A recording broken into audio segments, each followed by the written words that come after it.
আমি বর্তমানে deputy attorney general হিসেবে কর্মরত আছি।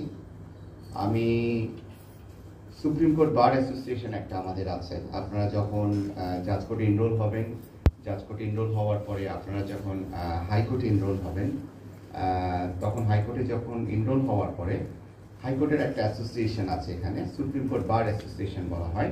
আমি ওই সুপ্রিম কোর্ট বার অ্যাসোসিয়েশনের ভারপ্রাপ্ত সম্পাদক।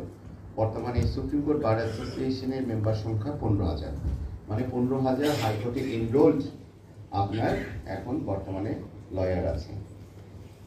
এছাড়া আরও আছে, অনেকে হয়তো সুপ্রিম কোর্ট বার অ্যাসোসিয়েশনের মেম্বার হয়নি, বাট কম বেশি 15,000। প্রথমে আমি জাজ কোর্টে এনরোল হব, তারপর আমি হাইকোর্টে এনরোল হব, হাইকোর্টে এনরোল হওয়ার পর অ্যাপিলেট ডিভিশনে এনরোল হব, অ্যাপিলেট ডিভিশনে এনরোল হওয়ার পরে আমি সিনিয়র আইনজীবী হব। Appellate division